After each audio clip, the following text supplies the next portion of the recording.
Bismillahirrahmanirrahim. Assalamualaikum warahmatullahi wabarakatuh. Selamat datang di kuliah online pada mata kuliah Manajemen Strategi. Di pertemuan yang ketujuh atau bab yang ketujuh ini kita akan berdiskusi mengenai strategi bersaing pada unit bisnis. Tujuan pembelajaran pada materi kali ini yang pertama yaitu untuk mendefinisikan lingkungan persaingan, mengidentifikasi para pesaing, menjelaskan kelompok strategik, dan mendiskusikan keunggulan kompetitif. Yang kedua, untuk menjelaskan hubungan keunggulan bersaing dengan strategi bersaing, strategi adaptive Miles and Snow, definisi dari kerangka kerja bisnis Abel, dan mendiskusikan strategi bersaing generik Porter. Kemudian yang ketiga yaitu untuk menjelaskan arti stuck in the middle, menjelaskan strategi terintegrasi diferensiasi biaya rendah, menjelaskan strategi persaingan generik Mintzberg.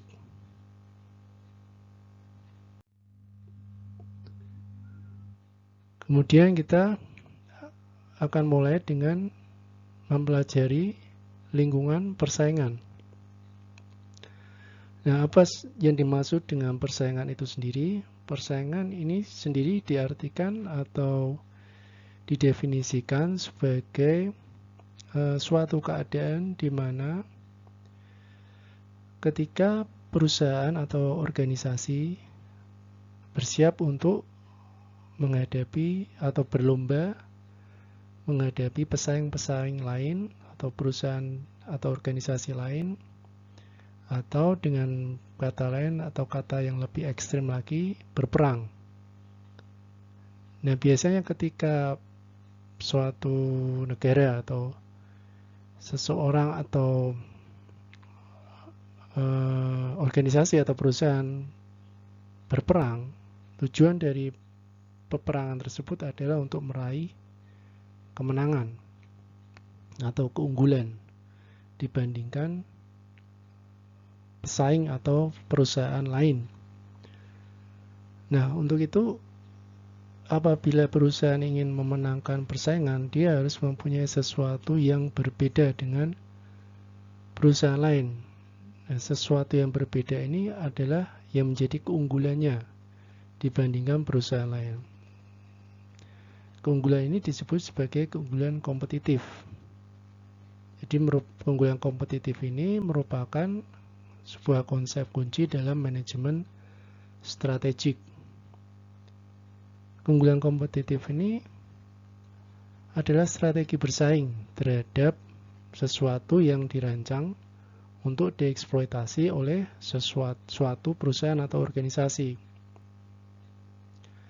Jadi perusahaan harus mempunyai strategi bersaing yang bisa dieksploitasi sehingga menjadi keunggulan kompetitif dibandingkan organisasi atau perusahaan lain. Nah, keunggulan kompetitif ini bersifat sementara sehingga muncul yang namanya hiperkompetisi, yaitu situasi dengan tingkat kompetisi yang intens, yang sangat intensif dan terus-menerus meningkat. Ketika berbicara persaingan atau lingkungan persaingan, maka kita harus ingat lagi mengenai Five Forces model yang diperkenalkan oleh Porter yang sudah kita pelajari sebelumnya di bab 3 atau pertemuan ketiga.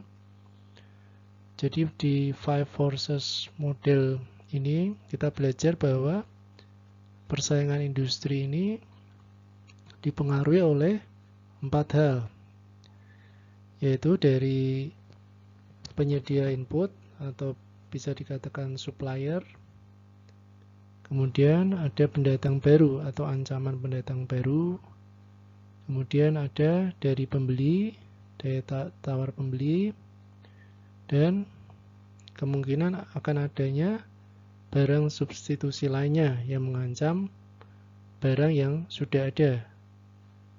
Nah, nanti bisa dilihat lagi mengenai Five Forces model yang sudah dipelajari sebelumnya. Dalam persaingan ini ada 3 perspektif yang digunakan.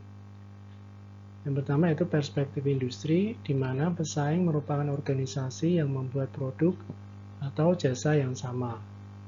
Selanjutnya perspektif pemasaran, di mana pesaing adalah organisasi yang mampu memenuhi kebutuhan konsumen yang sama. Selanjutnya perspektif kelompok strategik, di mana kumpulan perusahaan yang bersaing dalam sebuah industri yang mempunyai kesamaan strategi dan sumber daya. Jadi, 3 perspektif tersebut apabila digambarkan akan seperti ini. Jadi ada perspektif industri, di mana pesaing merupakan organisasi yang membuat produk atau jasa yang sama. Selanjutnya ada perspektif pemasaran, di mana pesaing adalah perusahaan yang mampu memenuhi kebutuhan konsumen yang sama. Nah, dari perspektif industri ini, kita bisa lihat ada jumlah penjual dan derajat diferensiasi. Di mana kalau jumlah penjualnya 1 dan derajat diferensiasi rendah, maka bisa dinamakan adalah pasar oligopoli murni. Dan selanjutnya apabila jumlah penjualnya ada beberapa dan derajat diferensiasi rendah, maka dinamakan oligopoli murni. Dan selanjutnya hingga terjadi persaingan murni, di mana jumlah penjualnya banyak dan derajat diferensiasinya hampir tidak ada. Nah, strategi bersaing yang pertama yaitu strategi adaptive Miles and Snow. Nah, di mana dari strategi adaptive Miles and Snow ini diturunkan beberapa strategi. Yang pertama yaitu strategi prospektor. Di sini strategi ini mengutamakan keberhasilan dalam melakukan inovasi.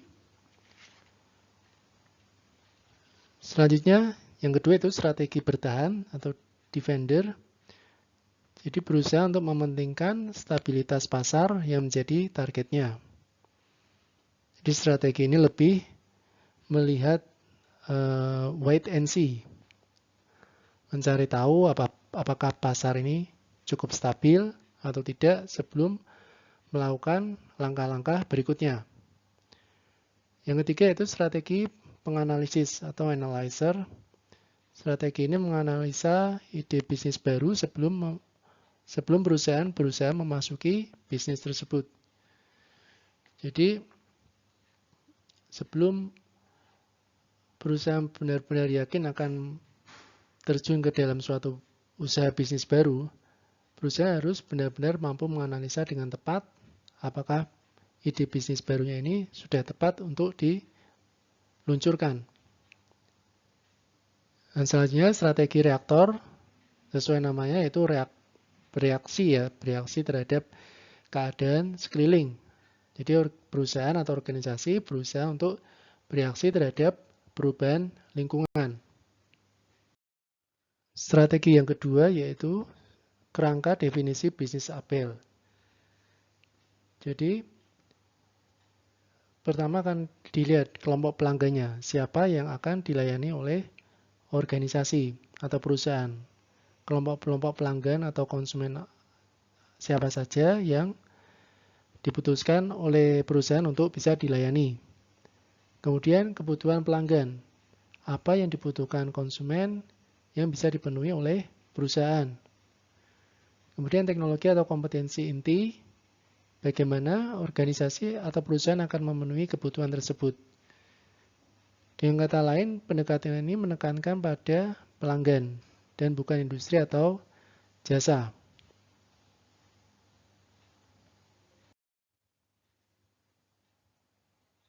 Nah, berdasarkan ketiga dimensi tersebut, bisnis dapat dibedakan menjadi dua aspek penting, yaitu melalui cakupan persaingannya, kemudian seberapa jauh diferensiasi produk dan jasa yang ditawarkan. Kombinasi dari cakupan persaingan dan seberapa banyak diferensiasi produk dan jasa yang ditawarkan ini akan menjadi dasar 3 kemungkinan dari strategi bersaing, yaitu yang pertama terdiferensiasi, yang kedua tidak terdiferensiasi, yang ketiga yaitu strategi untuk fokus. Nah, jika digambarkan akan seperti ini.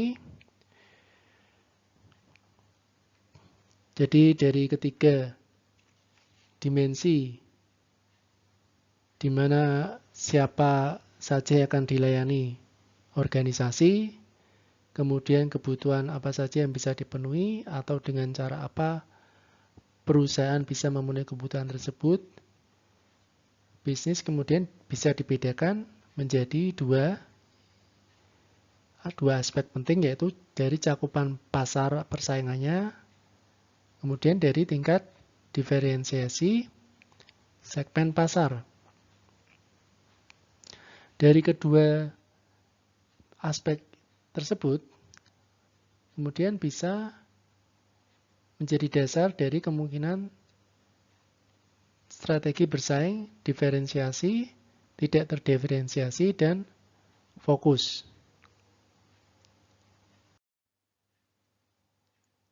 Nah, selanjutnya adalah strategi bersaing generic porter.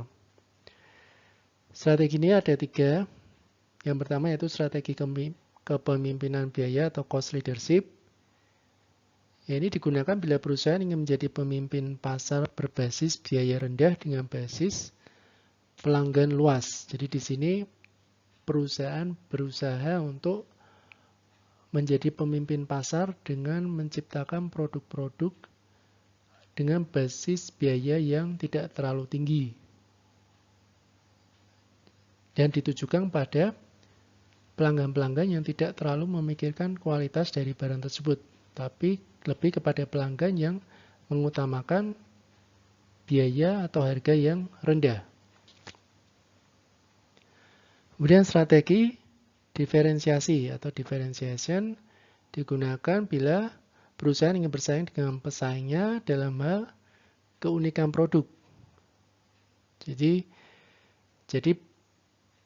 perusahaan ingin menjadi pemimpin dalam sebuah persaingan dengan mengutamakan keunikan produknya.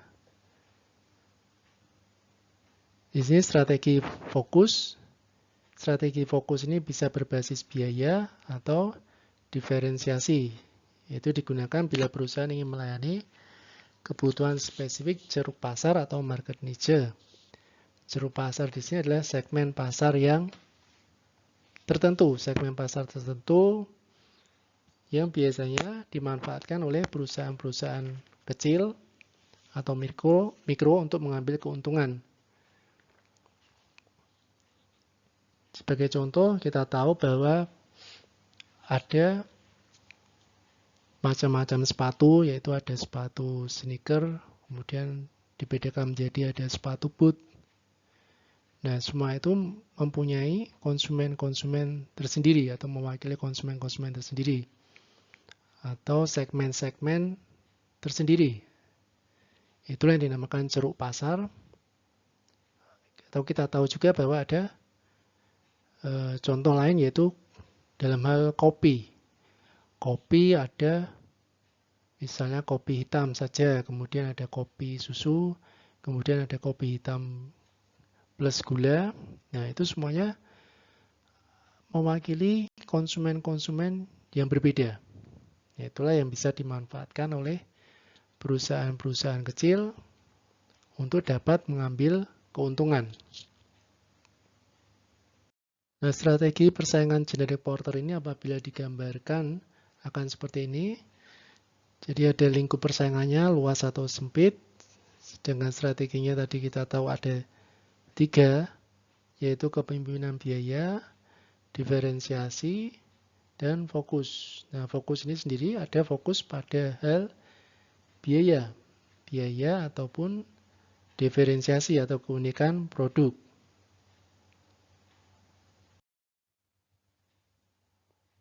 Nah, dari strategi-strategi tadi yang sudah dijelaskan, menimbulkan 3 perspektif baru dalam strategi bersaing. Yang pertama yaitu strategi diferensiasi biaya rendah terintegrasi. Di sini perusahaan akan berusaha mengembangkan sebuah keunggulan kompetitif yang secara bersamaan bisa mencapai biaya rendah atau dalam hal ini menekan biaya. Tetapi juga bisa menciptakan sebuah keunikan atau tingkat diferensiasi pada tingkat yang tinggi.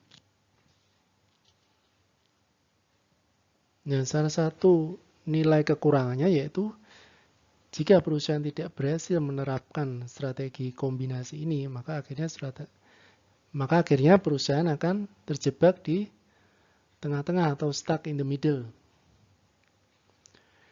Jadi, bagaimana caranya agar perusahaan tidak terjebak di tengah-tengah? Perusahaan harus berhasil mengembangkan keunggulan kompetitif ini dengan menekan biaya serendah-rendahnya dan menciptakan diferensiasi setinggi-tingginya. Strategi bersaing yang kedua yaitu strategi persaingan generik Mintzberg. Di sini strategi ini menggunakan beberapa pendekatan diferensiasi. Yang pertama yaitu diferensiasi melalui harga, kemudian diferensiasi melalui citra pasar, kemudian diferensiasi melalui desain produk. Desain produk ini diartikan sebagai usaha organisasi untuk berkompetisi dengan menciptakan fitur produk atau desain yang diinginkan pasar. Kemudian diferensiasi melalui kualitas produk, di mana merupakan strategi organisasi untuk memberikan kualitas dan kinerja produk yang tinggi pada harga yang bersaing. Kemudian diferensiasi melalui pendukung produk, menekankan pada jasa layanan pelanggan yang disediakan oleh organisasi. Kemudian strategi tidak terdiferensiasi, menjelaskan situasi di mana organisasi atau perusahaan tidak mempunyai dasar untuk diferensiasi atau ketika organisasi dengan sengaja menerapkan strategi yang ditiru dari strategi perusahaan lain. Jadi strategi tidak terdiferensiasi ini maksudnya adalah strategi meniru perusahaan lain.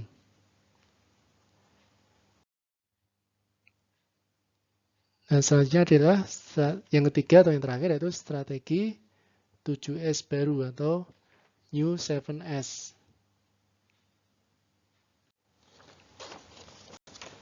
Strategi 7S versi Deavine ini yang pertama yaitu S1 yang pertama yaitu Superior Stakeholder Satisfaction. Ya, tujuan dari strategi yang pertama ini adalah memberikan kepuasan yang jauh di atas rata-rata kepada orang yang berkepentingan terhadap perusahaan.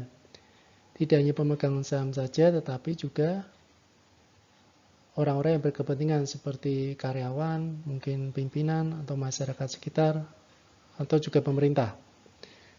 Dengan memberikan kepuasan kepada setiap pemilik kepentingan tersebut, maka kinerja perusahaan diharapkan akan semakin tinggi. Sebagai contoh, pemasok bahan baku akan mempertinggi kualitas pasokannya karena mendapatkan manfaat perusahaan. Karyawan juga akan lebih semangat dan tinggi produktivitas karena merasa puas dengan gaji yang diberikan oleh perusahaan. Manajer dan pimpinan juga akan semakin bersemangat karena mendapat kepuasan kerja, dan pemegang saham akan menambah investasinya karena mendapat keuntungan yang banyak.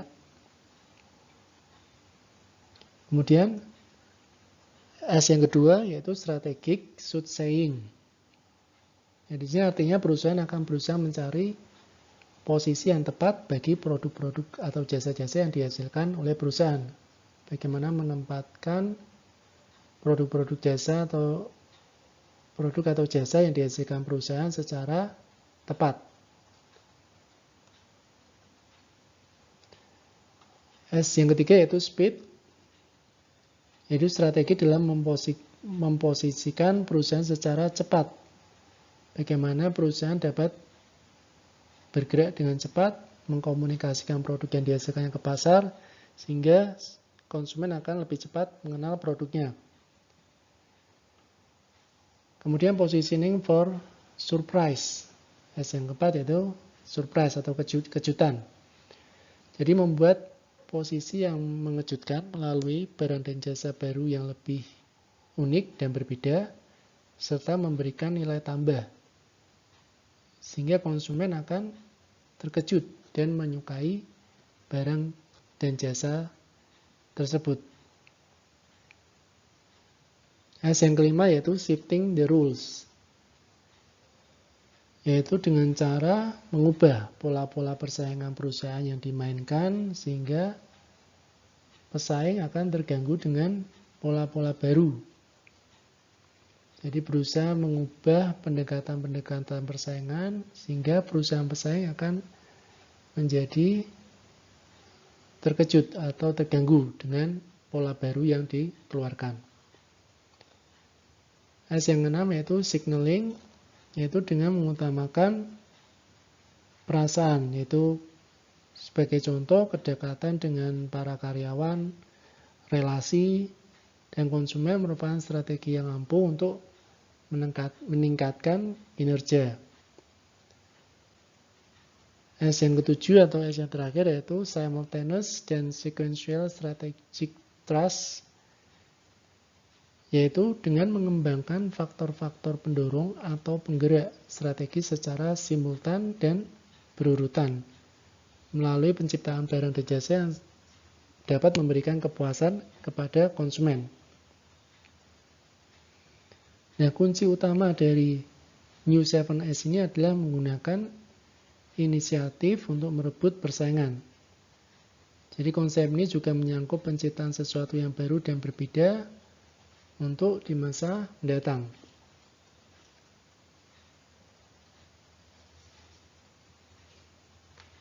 Ya, demikian tadi adalah uraian bab 7 mengenai strategi bersaing pada unit bisnis.